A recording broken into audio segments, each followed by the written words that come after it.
everyone, and welcome to Vital Wisdom with me, Dr. Eli Camp.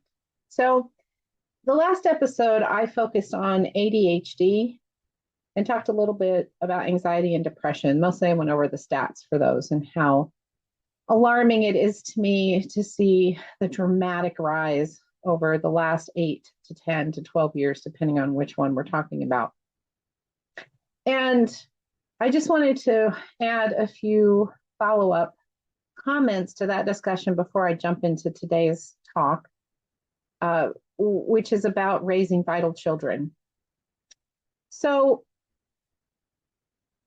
I've treated a lot of ADHD over the last 20 years. And as I mentioned last time, cleaning up the diet and the environment and things like that, the right homeopathic, some supplements, bringing in physical activity, getting them off screens, all of those things is a very successful strategy for getting ADHD not only under control, but really eliminating it and helping them focus and stay on task and control their behavior and things like that.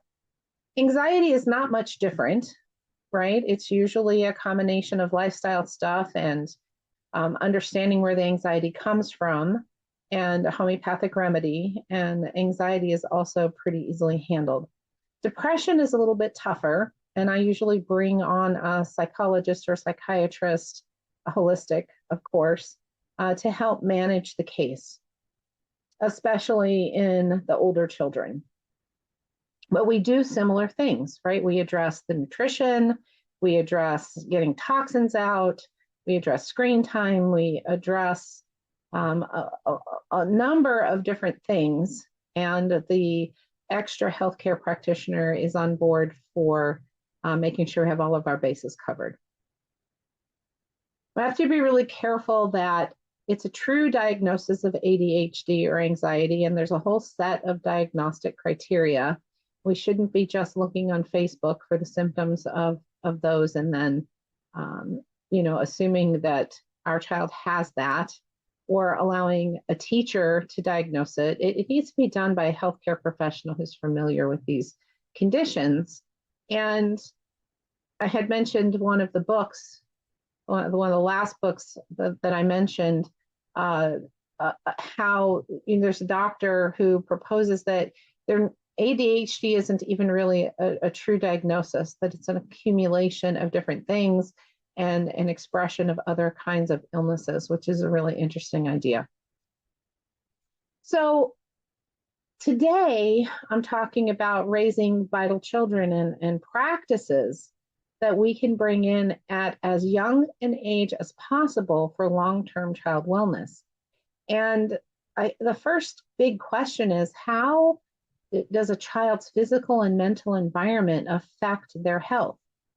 And before I answer that for a child, I'd like to sort of fast forward into the lives of many adults who have come in to see me.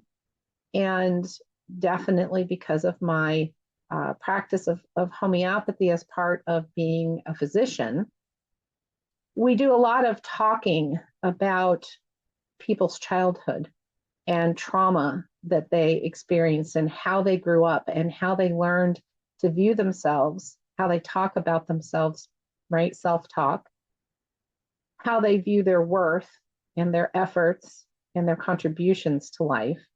And it is extremely common when we unpack all of this to find that in their childhood, there was not a good, healthy physical or mental, emotional environment that they grew up in many different ways. And that translated into how they viewed themselves as they grew and continued to view themselves as they became adults. And this is not, in fact, this is mostly not about mental, emotional health. This translates into physical health, because how we think of ourselves, how we treat ourselves, what we tell ourselves about ourselves can absolutely have physical manifestations as well. And I've treated a number of people with a number of different diagnoses that are physical diagnoses, But when we unpack it all, it is linked to the way they think, what they think about themselves, and the environments that they grew up in. So my point in that little rambling there was that it is imperative that we as caregivers and parents learn how to structure our child's physical and mental environment from as early an age as we can. So if you are a parent or caregiver of teenagers, yes, you've lost a lot of time, but it's not something you can't fix. And if you are the parent or caregiver of young children, you have an advantage because you can start this very early. The first thing I'd like to address is the mental emotional environment, and then we'll talk about the physical environment. So the mental emotional environment that we construct for our child begins often with how the caregivers are interacting with one another and how we deal with and resolve conflict, how we live our lives, whether we are creating schedules or structuring our day in some way, if we plan our week, if we are moving in calm confidence and show that we have faith in ourselves and in our ability to handle the things that come our way, or if we are running around willy-nilly like chickens with our heads cut off. I know it's kind of a graphic example, but our children watch us and they learn from how we live our lives. One of the first things is in how we teach our children to go about tasks and do things around the house. I'll give you a concrete example here. Many families decide at some point, 9 or 10 or 11 years old, that the kids are ready to clean up the kitchen. And they get asked, they're told, you're old enough now, you can clean up the kitchen, so you're going to take care of cleaning up the kitchen after dinner. And the kids go in, and if you've ever had a young child clean up the kitchen, you know that you probably don't want to eat on the plates that they've cleaned. The counters are usually a mess. The cabinets aren't wiped off. The floor is dirty. Sometimes the food is put away properly, sometimes not. And the caregiver, the parent will come in and they have a lot to say about how it should have been done. And if this happens repeatedly, not only with dishes, but with anything else that they're asked to do, this starts to set up this cycle of, I don't know how to do it. I'm not doing it well enough. Why should I even try to do it? Because it's never done right. And this extends into not just things with their simple household tasks, but in anything that they tackle with school, in groups, in interacting with other people. And as they grow, that self-talk, it becomes ingrained in them. In comparison to a child who, from a very young age, 3 or 4, who has been helping in the kitchen and has helped for a couple of years in the cleaning of dishes. And as you clean the dishes, you talk about why it's so important to clean them a certain way. In putting away food, and you talk about how important it is that food gets wrapped up and it gets put away quickly so bacteria don't grow. In the cleaning of countertops and cabinets and floors so we don't attract bugs into our house. And they get to work with us for a long period of time until, and then you build up to, when you're 9 or 10, you can take this over and do it, and you can do it. And this is true about any task: dishes, clothes, cleaning the house, taking care of pets, taking care of the yard, picking up their rooms, personal hygiene. It doesn't matter. In all areas that we know at one point in their life, they're going to need to really take over this for themselves in order to be self-sufficient and thriving and productive. First, we teach, and they're our helper, and then we become their helper, and then they can take over the job. And this takes a couple of years to work through this, to where you can leave them with the task, and you can come in and notice what a great job they did, right? This also extends to, like I said, being able to converse with other family members and work through conflict. So if you are parents of 2 or more children and you observe they're constantly fighting, then you have not taught them how to resolve conflict. You haven't taught them how to get along. Even if you get along with your significant other or your co-caregiver, we have to explain what we're doing. We have to demonstrate through how we live and coexist with the other adults in the home, how to observe boundaries and accept responsibility for our actions, how to apologize when needed, how to work through conflict, how to use communication to communicate our feelings and our needs. And we demonstrate this to them. And then as they grow, we employ those same tactics and those same behaviors with the child. It's okay if they get angry, but then we teach them what to do with being angry. How do you recognize what's making you angry, and how do you communicate your anger, and how do we resolve the situation so that everyone understands what their responsibility is and how to communicate their feelings about it. Honesty and truth is a very important part of a healthy mental environment. Understanding, how money flows in a family, how much comes in and how much goes out, and we demonstrate by our own behavior in buying or not buying things. And you make it a plan and you learn how to save for it. Not being yelled at, right, instead of yelling at your kids, you have a conversation with them. Instead of criticizing, you teach by example and you lead by example so that they learn what to do and how to do it. And if you struggle with this yourself, then it's okay for you to figure out how your upbringing may have affected your ability to function properly in that mental, emotional sphere. The physical environment is just as important. Is your home clean and tidy? Is it organized? Does it run by a schedule? Is it clean of toxins?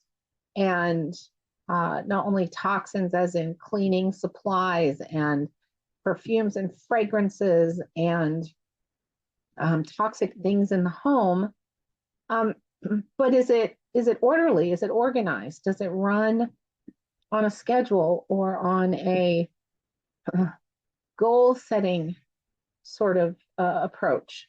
Like, these are the things that we need to accomplish this week, and this is when we're going to do them and how we're going to do them.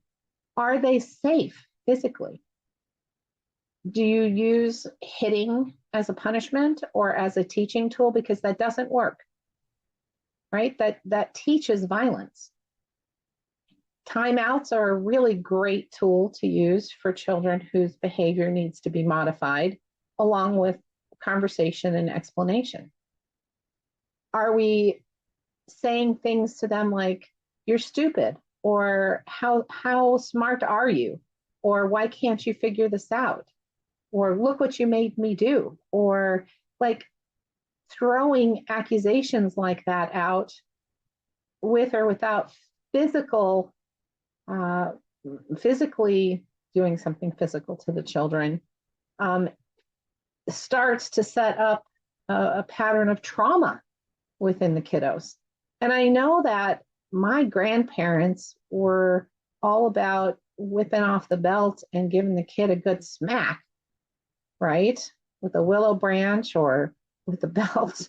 It's just how my older generations in my family felt discipline needed to be dished out. And I can tell you there's many kids in the next generations that were pretty messed up.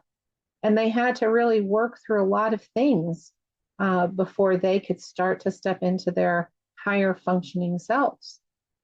We don't have to physically damage our children in any way to get them to learn these lessons of life. They learn by example. So you, as the caregiver, may have to learn some of these behaviors and some of these things yourself. But until you start using these and living these and acting in a certain way, your children certainly can't learn it from you. They can learn it from other things. This habit that people have gotten into in the last 20 years of using a screen device to babysit our children is very detrimental, and it does not teach them the problem solving that they need in the real world.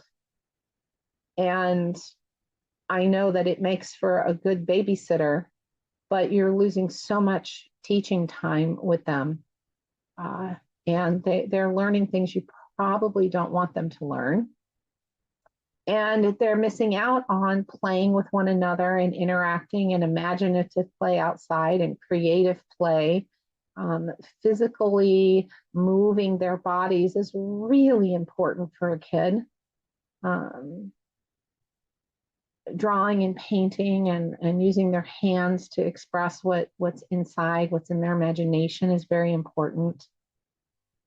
Learning to keep their physical environment in a certain state creates order, and it makes it easy to teach them the cascade of events that happen if you do certain things and if you don't do certain things. So all of these things have a direct impact on health. It's not just in the mental emotional sphere, right? It is how robust their immune system is and how their feelings, or they can deal with their feelings and their emotions. And remember, I talk frequently about the field of psychoneuroimmunology. And this is what we think and how we feel, and its direct impact on our immune system and on other biological processes in our body. So those are primarily the key elements of the impact of the physical and mental environment and how it affects our children's health.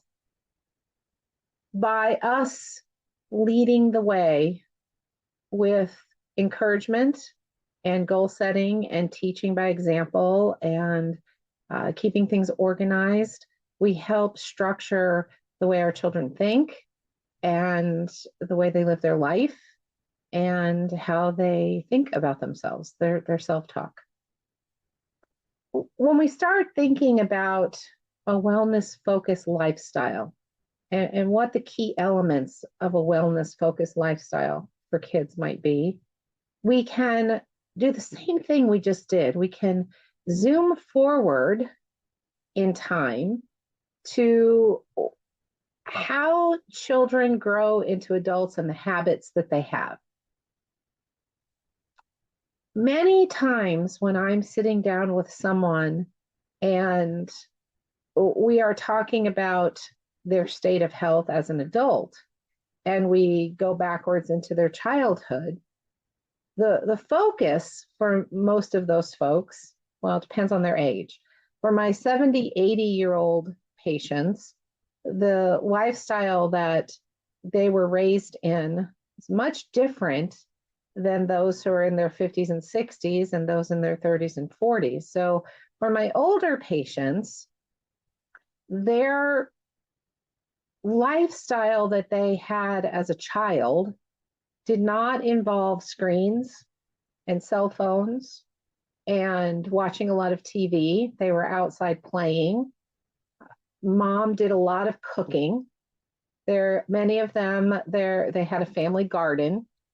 If they lived a little more rurally, they had chickens, so they had their own eggs. Um, and they actually understand the concept of a healthy lifestyle, even if they haven't lived it themselves. But many of them were exposed to it as children. But they weren't necessarily taught how to live that way. They can just remember things that their grandparents used to do. How there would be a pantry with food that was canned that came out of the garden, and how they spent their time. There was lots of playing with other children. There was lots of outside time, lots of imaginative play. And there were some foods that were purchased in the grocery store, but not nearly as many as we start to move backwards to my 56-year-olds, 34-year-olds, etc. If we want our children to live a wellness-focused lifestyle once they're older, we have to expose this to them when they're younger. And what does that mean? Well, that means they see us and help us cook our own food. What's even better is they help us grow food and harvest food, and they learn how to preserve it. They learn about the basics of health, meaning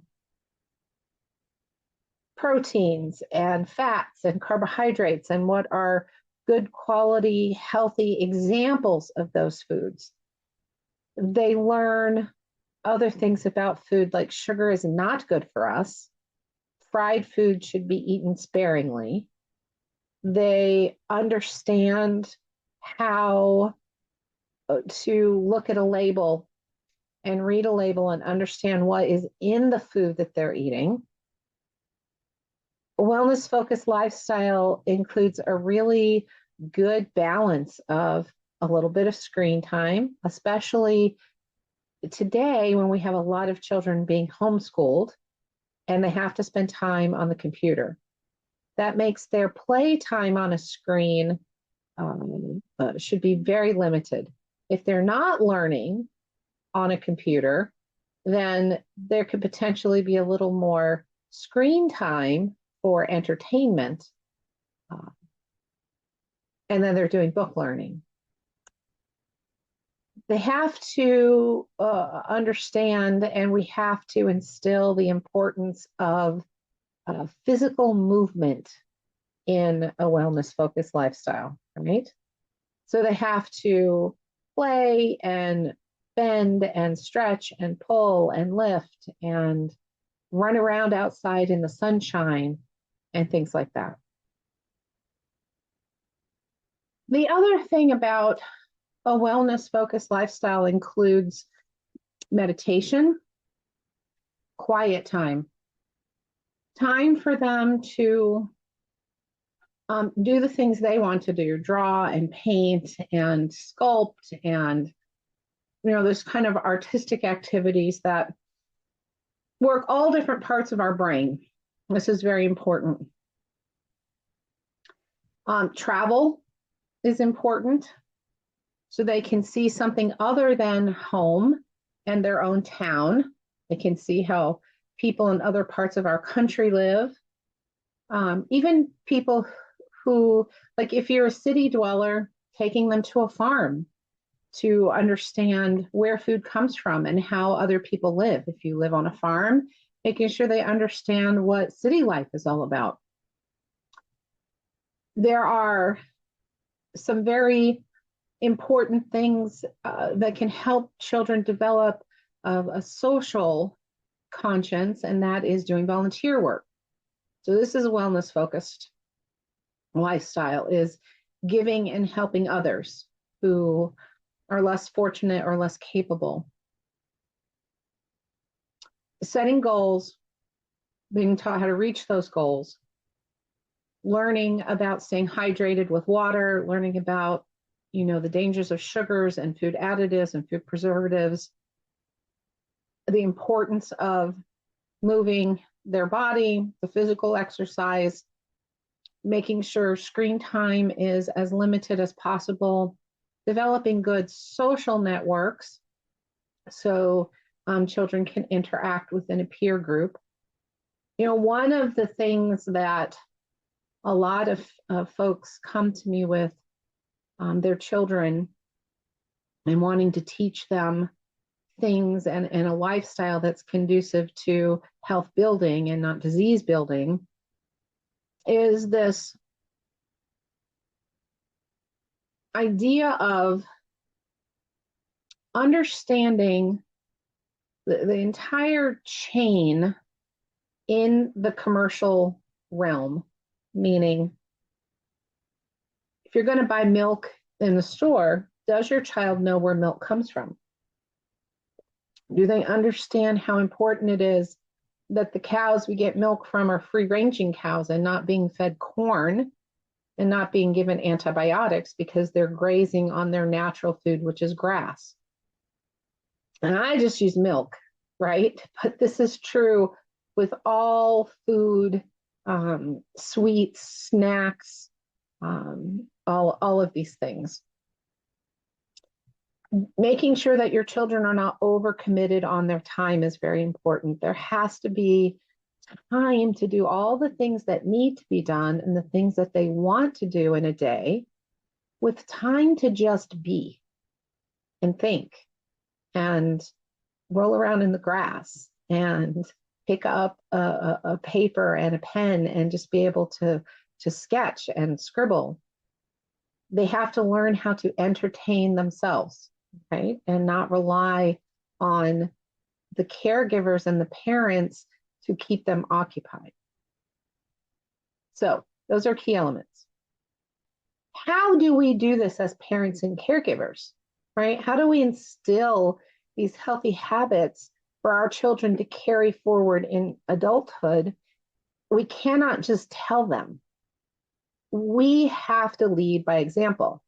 So the first place to start is taking a good long look at how you live your life. Do you eat good quality food? And do you stay hydrated? And do you take the time to be still? And do you spend all your time on your screen or your phone? Or do you do other things? Do you meal plan? Do you have a garden? Do you take little trips? Like, how much are they learning from you for their healthy habits? Because kids don't learn by being told what to do. They learn by watching the main caregivers in their life and how they live their life. And it's not necessarily just enough to watch. We have to communicate with our kids and tell them why we're doing what we're doing. The whole time, we're also giving our kiddos a choice, right? It's important to not feel like the world controls you, but that you have a choice. And in order to make informed choice, we have to understand the consequences of any choice that we might make. And so I think that there's many grown-ups in our society today that are trying to change their own lives because they were not raised in a wellness-focused lifestyle or learned healthy habits as children. And so they couldn't bring that forward. And they're just trying to recreate and fix that now as adults. And many of them have children who have already been born and were already raised in a particular way. They may be preteens or in their teenage years. And if they were raised a certain way and now you've decided to change your life, you can meet with a lot of resistance. But if you explain why you're doing what you're doing and the challenges that you might be facing as an adult in your health or your life, and why you have to make these changes, and that if they make these changes early for themselves, then they won't suffer the way you're suffering, that might go a long way to convince, the folks that you care for and you're teaching, for them to be able to understand the implications of why you might be wanting to change life around for everybody. one of the big things I think in helping children develop resilience is in understanding the different approaches to health. So if this makes sense to kids, right? It makes sense to them that their body's already built to heal itself. It's just that maybe no one's told them that. They haven't demonstrated to them how that works, that if you give your body what it needs and you get rid of something that's poisoning it, your body feels better and it's able to heal itself. And the more healthy your body is, the more resilient you are to illnesses or diseases. If we're running around scared and freaked out and, eating bad foods and then getting sick and trying to find medicine instead of connecting the dots of, I first have to build a healthy body and keep my body healthy and not poison my body. And then my body will function like it's supposed to. It will thrive. If we don't instill that, then kids don't get it.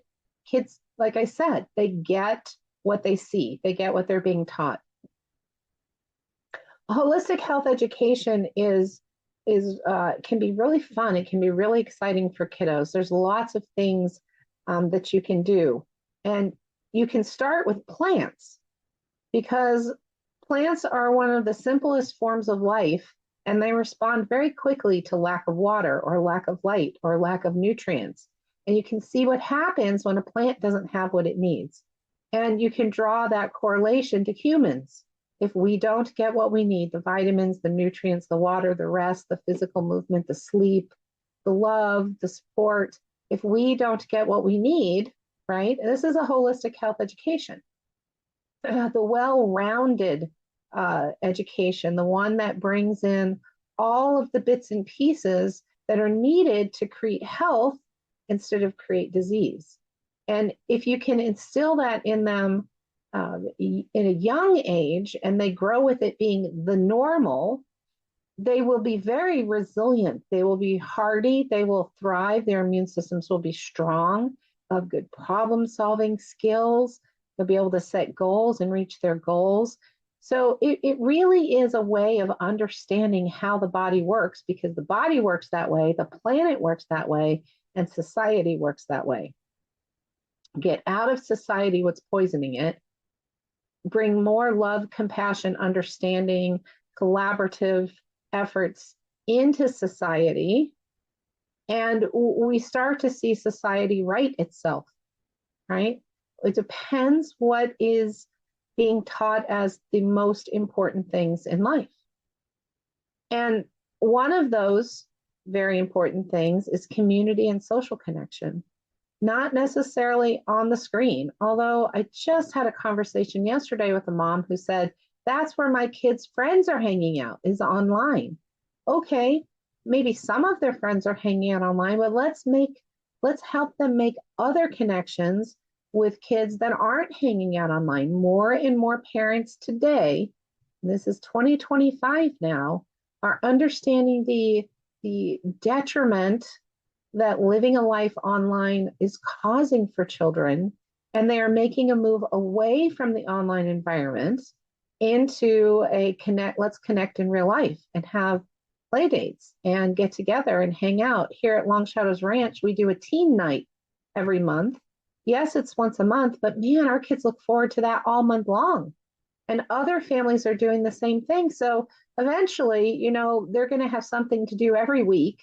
They're too busy to do something every night, and they shouldn't be doing something every night. They have busy lives, things that they have to do. They have chores and schoolwork and, projects. Sophie's beading and crocheting, and Brian's making bows according to traditional Cherokee life ways. And, they need time for those projects as well.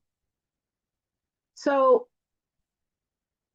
I know that a screen device can be a great babysitter. I get it. I do. But it does not serve your child well, and it will not help them develop the ability to form strong social connections with other folks their age, with people older, with people younger. And it really deprives them of understanding what a community is all about. Now, if you go to church and you have a good, strong church community, they probably get that sense once a week in church. But church is not the only community, right? Not everybody that lives around us is part of a church. And there's an extended community out there we can teach them to be part of. And I'll take it all the way back to the beginning when I say they're going to learn by what we do and how we act and what we demonstrate for them. What do we model for our kids? What are we doing as caregivers? Are we eating well? Are we spending too much time on our own screens? Are we interacting out there in the community? Are we getting our own physical exercise in? Are we speaking politely? Are we maintaining boundaries? Are we kind and courteous? Do we teach them how to talk through conflict, work through conflict? So this is how I would say that we can raise very vital children, and we can set them up for for being able to thrive as adults in the health of their body and their mind, their ability to be strong community members and productive citizens of a well-functioning society. And we need this now more than ever, because I don't know about you all, but when I look around, I see society is broken and struggling, and people are scared, and they don't know who's telling the truth and who's not telling the truth. And I really think it's much simpler than how these big corporations make it seem. Our bodies know what to do. They can be very healthy. We don't have to buy products that are full of poisons. We have a lot of options for providing for ourselves with good, clean food and water, and creating a calm and balanced mental and emotional space. We don't have to be afraid. We just have to be knowledgeable about what to do and have the long picture in mind of how we want to mold and shape our kiddos so that they become adults that are centered, balanced, eating well, sleeping well, living in a healthy way. Thanks so much for joining me today on Vital Wisdom, and I'll see you next week.